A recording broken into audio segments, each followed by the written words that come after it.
नमस्कार साथियों, मैं Shalya Prakash Varnwal Hindustan board of computer education के कंप्यूटर क्लास में आप सभी छात्र छात्राओं, डायरेक्टर सर और एचबीसी के फैकल्टीज़ का हार्दिक हार्दिक स्वागत करता हूं, अभिनंदन करता हूं। आप सभी का एक बार फिर से एचबीसी स्किल डेवलपमेंट एलएलपी परिवार में आप सभी का स्वागत करता हूं।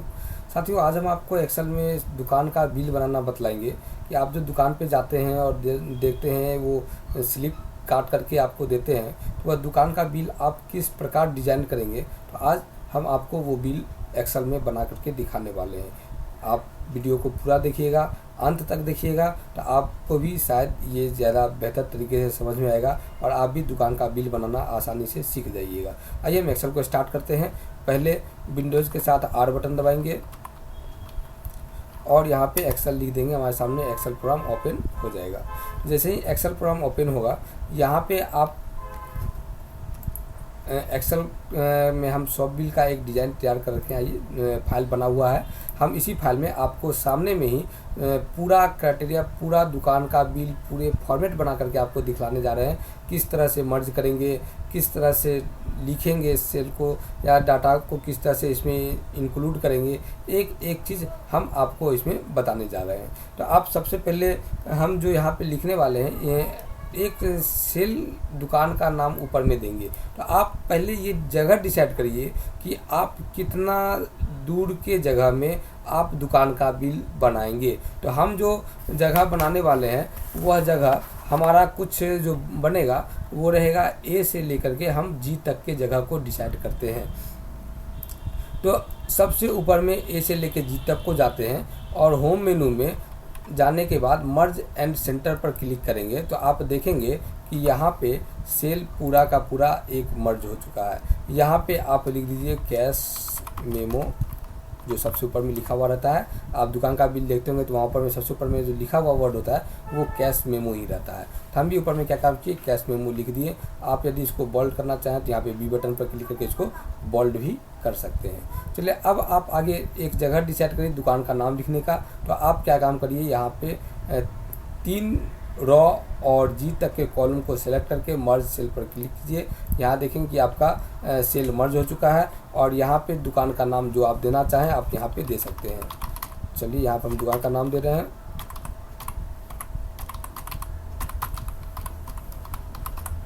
चलिए, यहाँ पे मेरा दुकान का नाम रहा। इसको आप अलाइनमेंट सेंटर कर लीजिए और यहाँ से फ़ॉन्ट का साइज बड़ा कर लीजिए और इसको बोल्ड कर लीजिए। आप अपने अकॉर्डिंग इसको फॉर्मेटिंग देख लीजिए किस तरह से आपको अच्छा लगेगा, उसी हिसाब से आप इसको डिज़ाइन कर लीजिए। आगे आप इसको पुनः सेलेक्ट करके मर्ज कीजिए। यहाँ पे दुकान का पता दे दीजिए।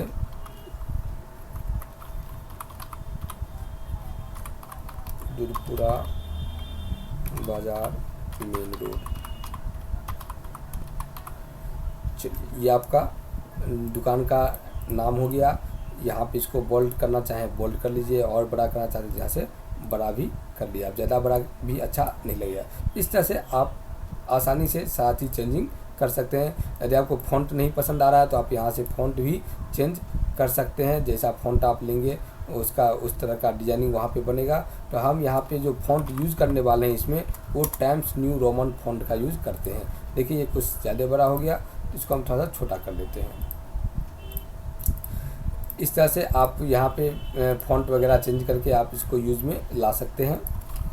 चलिए, अब यहाँ पे हम एक जगह बनाते हैं रिसिप्ट का नंबर लिखने के लिए। जो बिल का नंबर आता है ना, वो यहाँ पे आप रिसिप्ट नंबर लिख सकते हैं। Receipt number. चलिए, इसका अलाइनमेंट हम कर लेते हैं लेफ्ट अलाइनमेंट। और यहाँ पे ये रिसिप्ट नंबर लिखने के लिए जगह रहेगा। यहाँ पर हम रिसिप्ट का नंबर लिखेंगे और यहाँ पे हम डेट देंगे, यानी किस तारीख को ये बिल कट रहा है। यहाँ पे आप इसको मर्ज कर लीजिए सेलेक्ट करके। और यहाँ पे एक फार्मूला आता है नाउ इक्वल टू NOW। नाव देंगे, छोटी कोष्ट खोलेंगे, बंद करेंगे तो आप देखिए नाव का फार्मूला हम लिख चुके हैं। और जैसे हम इंटर बटन दबाएंगे तो यहाँ पे आप देख सकते हैं कि डेट और टाइम दोनों चीज़ आपके सामने में आ गया। बहुत ही बेहतर फार्मूला है, एडवांस फार्मूला है। आपको ये याद करने की आवश्यकता नहीं है, बार बार डेट बदलने की आवश्यकता नहीं है। आपके कंप्यूटर का जैसे ही यहाँ से डेट चेंज होगा वो डेट यहाँ पर ऑटोमेटिकली अपडेट होता रहेगा। चलिए, तो ये हमारा हो गया। आप इसको चाहें तो आप इसको बोल्ड भी कर सकते हैं इस फील्ड को। चलिए आगे हम यहाँ पे जो देने वाले हैं वो कस्टमर का नाम, तो इसको आप सेलेक्ट करिए, यहाँ से मर्ज कर लीजिए।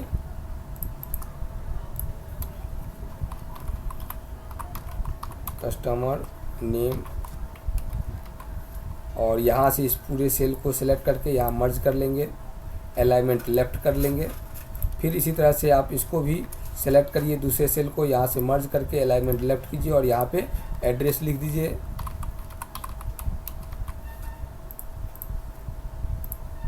यहाँ पे इस सभी सेल को आप सेलेक्ट कर लीजिए और बार बार एकदम सेल को मर्ज कर देते, क्योंकि जगह यहाँ बनेगा लिखने के लिए, काफ़ी जगह बनेगा। वैसे भी सेल छोटा था, अब जगह काफ़ी हो गया।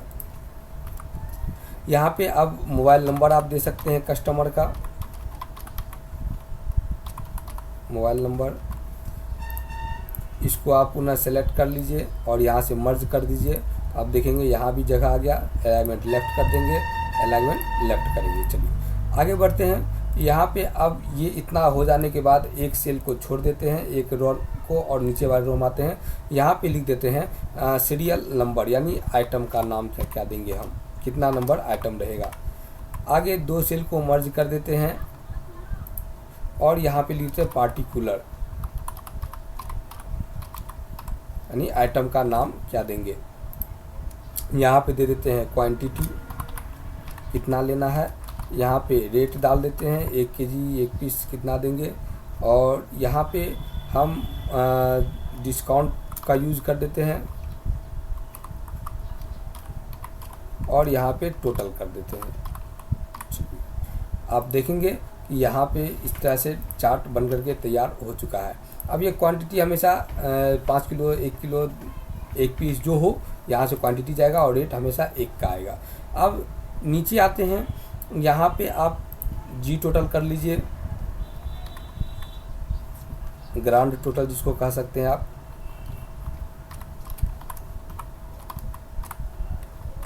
और यहाँ पे आप यदि कोई नोट भी लिखना चाहते हैं, जैसे बिका हुआ सामान वापस नहीं होगा, तो इस तरह का आप यहाँ पे नोट भी लिख सकते हैं। सेलेक्ट करके मर्ज कर लीजिए, 2 लाइन रख लीजिए नोट लिखने के लिए, 3 लाइन रखना हो 3 लाइन रख लीजिए।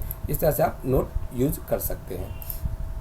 चलिए अब नीचे आप आ जाइए, 2-3 सेल को छोड़ करके 1 2 3 सेल छोड़ दीजिए और नीचे आप आ जाइए मर्ज करके यहाँ कस्टमर सिग्नेचर,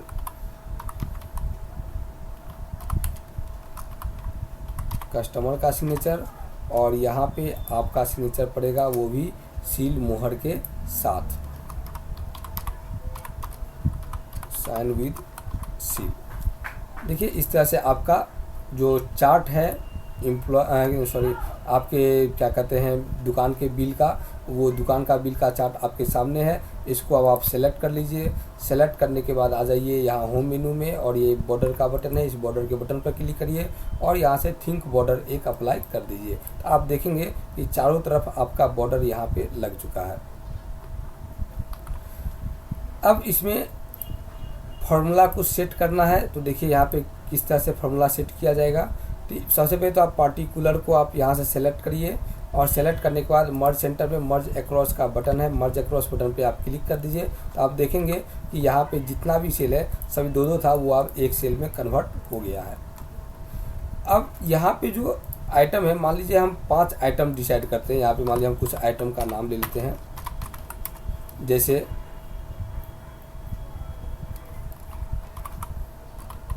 पोटैटो आइटम का नाम और यहाँ पे आइटम का रेट।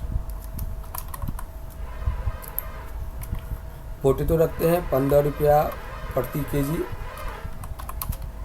यानी 1 केजी का दाम 15 रुपया। यहाँ पे बिस्कुट ले लेते हैं बटर बेग, एक पीस का दाम यानी 1 पैकेट जो आता है वो 5 रुपया पर पैकेट। यहाँ पे हम चीनी ले लेते हैं, चीनी का दाम 38 रुपया प्रति केजी। आगे चलते हैं, एक और आइटम हम ले लेते हैं टॉफ़ी, और ये 2 रुपया प्रति पीस। चलिए हम 4 आइटम लिए हैं और 4 आइटम का ये प्राइस दे रहे हैं। अब आपके दुकान में आइटम कुछ अलग भी हो सकता है और उस आइटम का अलग अलग उपयोग भी, अलग अलग प्राइस भी हो सकता है। तो आप क्या काम करेंगे कि जो रेट का कॉलम है, रेट के कॉलम में जाइए और यहाँ पे इफ़ का फॉर्मूला अप्लाई कर दीजिए, बराबर इफ़ छोटी कोस्ट। अब देखिए आइटम का नाम आप लिखेंगे पार्टिकुलर के अंदर, तो पार्टिकुलर का सेल रेंज यहाँ पे डाल दीजिए। देखिए सेल रेंज पार्टिकुलर का आ चुका है, कोमा देंगे, सॉरी इक्वल का साइन देंगे और इन्वर्टेड कोमा देंगे। यहाँ पे हम जो 4 आइटम यहाँ पे लिखे हैं जो आप देख रहे हैं, इस चारों आइटम में से किसी एक आइटम का नाम हम यहाँ पे लिखेंगे। सबसे पहले तो हम पोटैटो ले रहे हैं तो पोटैटो का नाम लिख देते हैं, इन्वर्टेड कोमा बंद करेंगे, कोमा देंगे और पोटैटो का प्राइस है मेरा 15 रुपया प्रति केजी, तो यहाँ 15 रुपया लिख देंगे। केजी नहीं लिखेंगे, सिर्फ 15 रुपया देंगे, ये ध्यान रखिएगा, केजी का यूज नहीं करेंगे। फिर हम क्लिक करते हैं इफ़ छोटी कोस्ट और फिर लेंगे हम यहाँ से B13 इज इक्वल टू, अब सेकेंड आइटम मेरा बिस्कुट बटर है,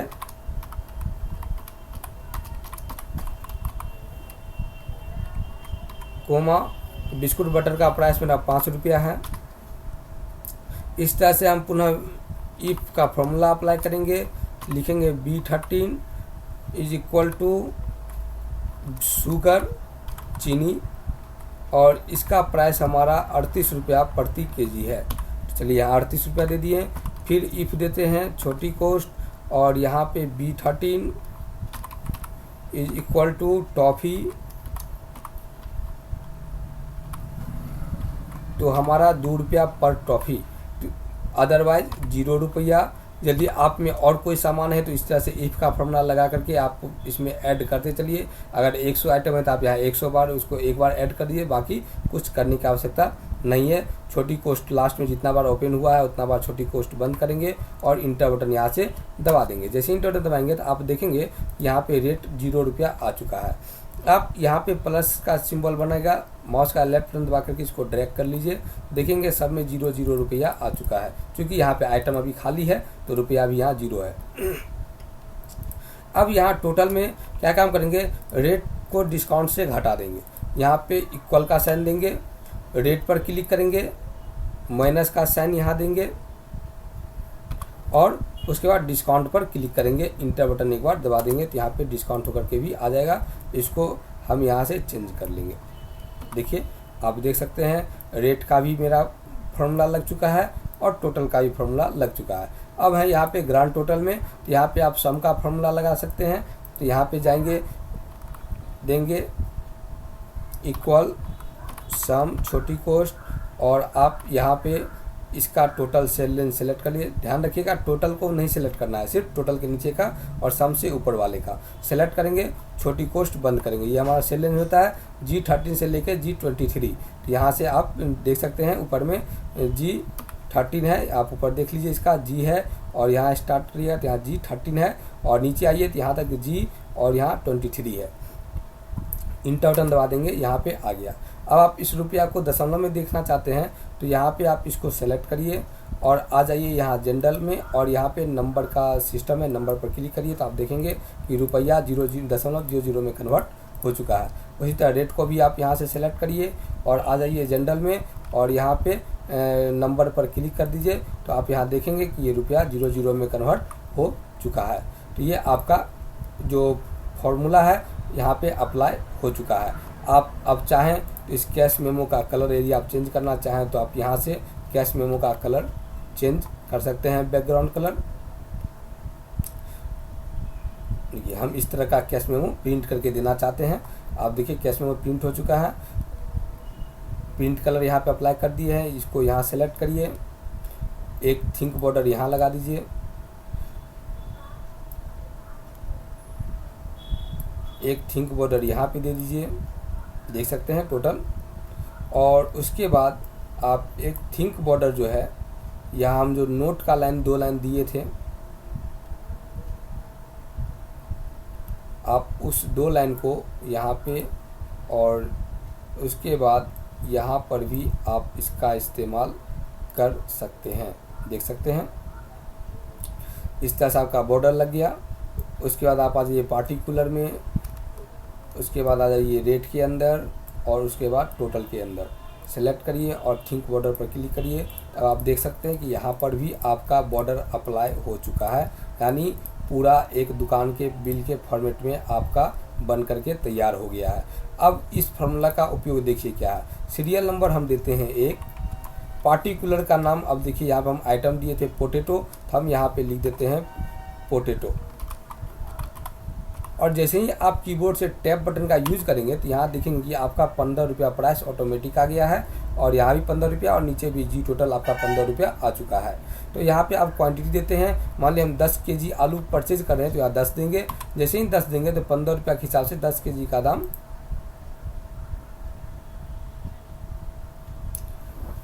देखिए यहाँ 15 का 15 आया है। यहाँ पे थोड़ा सा फॉर्मूला हम इसको एडिट कर रहे हैं,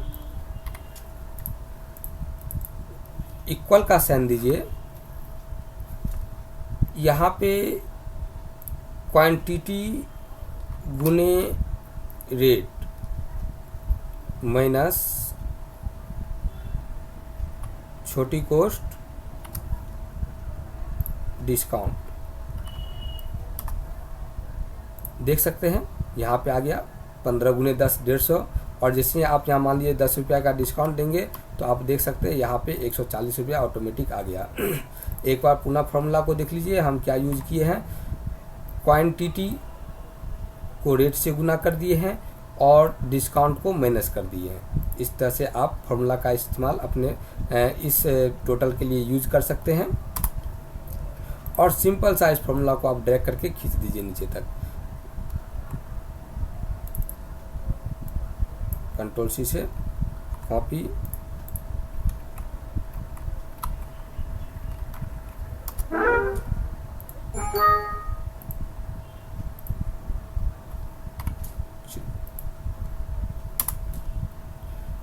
फिर यहाँ पे कंट्रोल भी, अब यहाँ पे D13 नहीं आकर के D14 हो जाएगा, और यहाँ पे भी सब जगह 13 बदल करके 14 में आ जाएगा।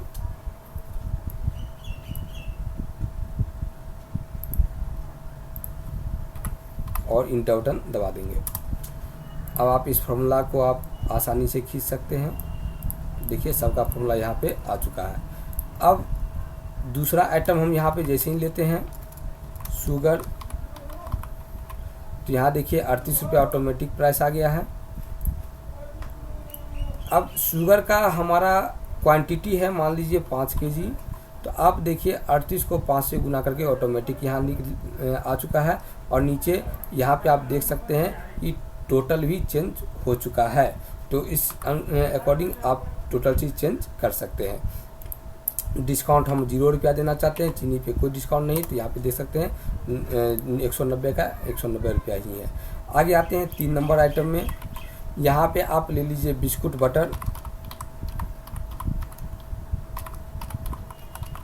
तो देख सकते हैं कि बिस्कुट बटर जैसे लिए यहाँ पे 5 रुपया ऑटोमेटिक आ गया है। आप क्वांटिटी मान लीजिए हम 25 पीस ले रहे हैं, 25 पैकेट, तो जैसे ही 25 पैकेट दिए तो यहाँ पे 125 रुपया, 25 गुने 5 125 रुपया आ गया। और 25 पैकेट लिए तो चलो भाई हमको 10 रुपया का डिस्काउंट ये हमको दुकानदार की तरफ से मिल गया, तो यहाँ पे हमको 115 रुपया आया। तो इस तरह से आप दुकान का बिल आसानी से क्रिएट कर सकते हैं। अब आप यहाँ देख सकते हैं कि जी टोटल भी हमारे सामने में आ चुका है। टोटल रुपया 445 रुपया है। 445 रुपया का सामान आप बेच रहे हैं, और इस तरह से आप दुकान का बिल दे सकते हैं। अब यहाँ पे कस्टमर का क्या नाम है, तो यहाँ पे कस्टमर का नाम आप डाल दीजिए। कस्टमर का एड्रेस कहाँ है, तो आप कस्टमर का एड्रेस दे दीजिए। और मोबाइल नंबर क्या है, तो आप जो मोबाइल नंबर होगा आप वो मोबाइल नंबर यहाँ पे कस्टमर का दे देंगे। इस तरह से आप डिज़ाइन कर सकते हैं किसी भी तरह के दुकान के बिल को। आप चाहें तो इसको आप बोल्ड फॉर्मेट भी कर सकते हैं, नाम सब बोल्ड में रहेगा। आप जी टोटल को भी बोल्ड कर सकते हैं। इस तरह से आप, अब ये फॉर्मेटिंग की बात है तो आप फॉर्मेटिंग जितना बेहतर आप कर लीजिए, जितना अच्छा कलाकारी कर लीजिए, उतना अच्छा देखने में आपका ये रसीद लगेगा, और आप उतना बेहतर फॉर्मेटिंग बना सकते हैं। तो ये था साथियों आज का हमारे लिए दुकान का बिल बनाने का तरीका। तो आप इस तरह से अपने एक्सेल प्रोग्राम में दुकान का बिल डिज़ाइन कर सकते हैं। आपको डिज़ाइन हो जाने के बाद आप इस बिल को आसानी से प्रिंट करके ग्राहक को दे दीजिए और फिर अगला बिल काटने के लिए यहाँ से कस्टमर नेम सबको एडिट करके और फिर आइटम नेम को यहाँ से चढ़ा करके जो बिल बनेगा वो बिल आप कस्टमर से कलेक्ट कर लीजिए। तो ये वीडियो आपको किस तरह से समझ में आया, क्या आप इससे पूर्णतः सेटिस्फाइड हैं, क्या आप अच्छे तरह के समझ पाएँ या नहीं, या कोई डाउट है तो प्लीज़ आप हमसे ज़रूर पूछिए, आप हमसे कमेंट कीजिए, हम आपको ज़रूर उस टॉपिक का पूरा जवाब देंगे। और पुनः आपसे मिलते हैं अगले वीडियो में किसी नए टॉपिक के साथ। तब तक दीजिए हमें इजाज़त। नमस्कार, धन्यवाद।